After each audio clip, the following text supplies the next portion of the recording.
నా ప్రియ దేశం భారతదేశం, బైబిల్లో రాయబడిన ధన్యమైన దేశం.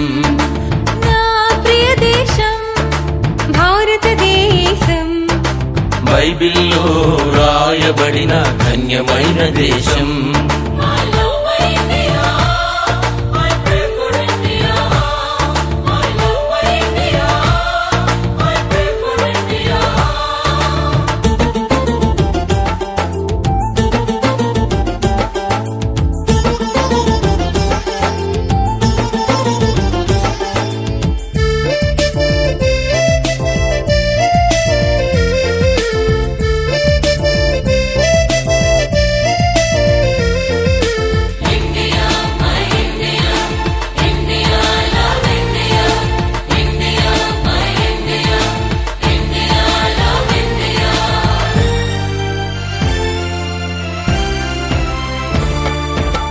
నేను పుట్టిన ఈ దేశాన్ని ప్రేమిస్తాను, భారతీయుడనైనందుకు గర్విస్తాను.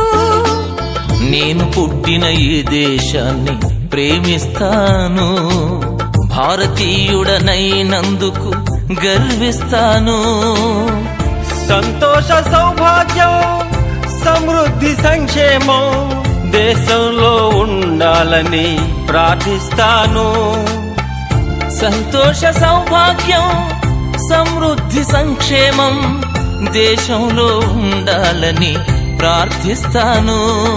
మీ అందరికీ కూడా స్వతంత్ర దినోత్సవ శుభాకాంక్షలు తెలియపరుస్తూ తండ్రిచ్చినట్టు సమయాన్ని బట్టి మీ అందరికీ కూడా ఈ దినమంతా కూడా తండ్రికి మహిమ చెల్లిస్తూ ఈరోజు వాగ్దానాలన్నీ కూడా మనం నేర్చుకుందాం. పరమ తండ్రి ఇంత ఆనందాన్ని, సంతోషాన్ని, దేశం అంతా జాతీయ జెండాన్ని ఎగరవేస్తూ సంతోషంగా నిజంగా తండ్రిచ్చిన ఈ అవకాశాన్ని బట్టి యావేకి మహిమ చెల్లిస్తూ ఆయన కృప ద్వారా మనమందరం ఈ రీతిగా ఇన్ని శ్రమలు, కష్టాలు, బాధలు అనుభవించి స్వతంత్రాన్ని తీసుకొచ్చిన దేశ అధిపతులు, పెద్దలు, గౌరవనీయులు, పరిపాలకులకు మరొకసారి స్వతంత్ర దినోత్సవ శుభాకాంక్షలు తెలియపరుస్తూ తండ్రికి మహిమ కలుగును గాక.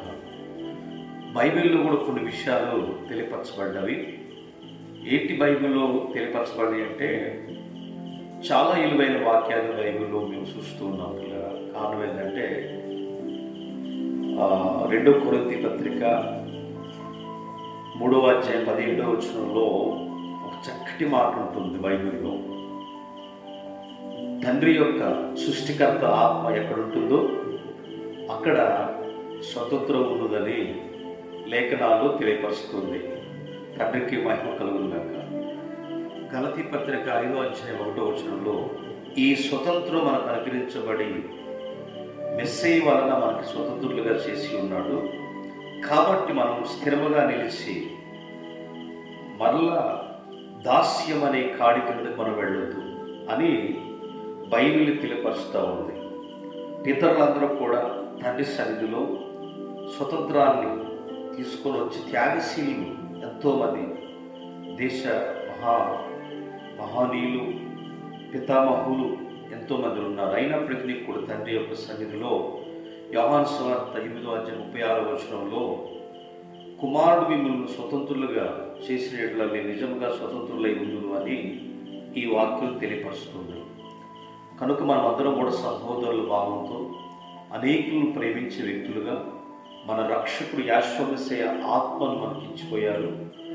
యాశ్వమసీయ ఆత్మ ఎక్కడ నివసించునో అక్కడే స్వతంత్రం ఉందని మనం అందరం కూడా గుర్తించాలని కోరుకుంటున్నాము. ప్రేమతత్వాన్ని కోరుకోవాలి, మంచితనాన్ని కోరుకోవాలి. అందరూ కూడా న్యాయముగా, నీతి, న్యాయమును, ధర్మమును ప్రేమించే వ్యక్తులుగా ఉండాలని బైబిల్ లేఖనాల్లో మనకు తెలియపరుస్తుంది. కాబట్టి సహోదరులను మీరు స్వతంత్రులుగా ఉండుటకు పిలువబడితే అయితే ఒక మాట, ఆ స్వతంత్రము శరీర క్రియలకు హేతు కాకుండా ప్రేమ కలిగిన వారే ఒకరినొకరు దాసులుగా ఎంచుకోనండి. ప్రేమ కలిగిన వారిగా మనం అందరూ కూడా దేశంలో నివసిస్తున్న మన దేశం పుట్టి ఈ గడ్డ మీద మనం పెరిగి ఈ నీళ్లు తాగి ఈ భూమిలో పండిన వచ్చే నీళ్లు పంటలు మనం తింటున్నాం కాబట్టి మన దేశాన్ని బట్టి ప్రార్థించాలి. ఈ వర్షాకాలంలో నిజంగా భయంకరమైన వర్షాలు, ఎన్నో రకరకాలైన వర్షాలు నిజంగా ఉన్నాయి కాబట్టి వర్షాల కొరకు మనం ప్రార్థించే వ్యక్తులుగా ఉండాలని కోరుకుంటాము. క్లియర్గా నిజంగా ఈ స్వతంత్రం అనేది ఒకప్పుడు బైబిల్లో కూడా కొన్ని శ్రమలు, కష్టాలు, సంకీర్ణలు, బానిసత్వం చేసినట్టు వ్యక్తులను మోషే అనే నాయకుడు విడిపించినట్లుగా లేఖనాలు మనం చూస్తున్నాం. కనుక మనందరం కూడా నిజమైన స్వతంత్రం ఎప్పుడు తోటివాడు ప్రేమించాలి. ఈ సంవత్సరం అన్న ఎన్నో సంవత్సరాలు మనం చేసుకుంటున్నాం, ఐక్యతతో గర్విస్తున్న మన జెండాను బట్టి. కనుక మనందరం కూడా దేశ ప్రజలను గౌరవించి పేదవాళ్ళని, అనాథులను, అంగహీనులను మన దేశ నాయకులు ఎంతో కష్టపడి అన్ని డిపార్ట్మెంట్స్ సేవ చేస్తూ ఉన్నాయి. కనుక మనం కూడా ఒక ఇంట్లో మంచిగా జీవించాలని, ప్రేమతత్వం కలిగి సమాధానంతో జీవించినప్పుడు అనేక రీతులుగా మనం కూడా యావే తండ్రి సన్నిధిలో స్వతంత్రులుగా జీవిస్తామని మనకి బైబిల్ తెలియపరుస్తుంది. మన రక్షకుడు కూడా అదే మనకు నేర్పాడు. కాబట్టి అందరూ కూడా సంతోషంగా, ఆనందంగా, సుసంతోషంతో మరి ఏ కీడు తలపెట్టకుండా తోటివారిని ప్రేమించమని మనం రక్షకుడు యాసనసయ్య ఎలా చెప్పాడు. మనందరూ కూడా దాని లెక్కనే మనం ఎవరికి దాసులు కాకుండా సృష్టికర్తగా దాసులుగా జీవించి పాపాలను వదిలిపెట్టి, అలాగనే ఎవరికి కీడు చేయాలనే ఉద్దేశం లేకుండా అన్న తమ్ముళ్ళ సొంత బిడ్డగా ఏకాత్మ కలిగిన వారు మనం జీవించాలని కోరుకుంటూ, ఎప్పుడైతే అందరినీ తోటివారిని ప్రేమించే వ్యక్తిత్వం మనలో ఉండదో అదే స్వతంత్ర దినోత్సవంగా ప్రతి సంవత్సరం జరుపుకోవాలి.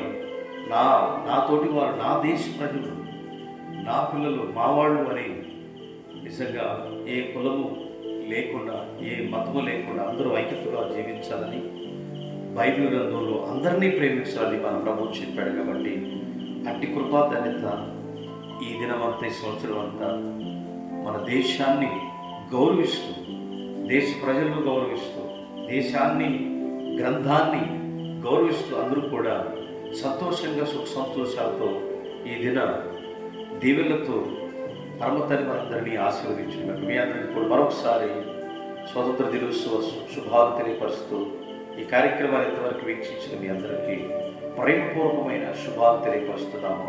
నిజమైన స్వతంత్రం ఎప్పుడు వచ్చిందనంటే తండ్రి యొక్క ఆజ్ఞలు, చట్టాన్ని, ఈ చట్టవేద మనకు తెలియపరిచి తల్లి, తండ్రి, అన్న ప్రేమ, సంతోషాన్ని పంచిపెట్టేది.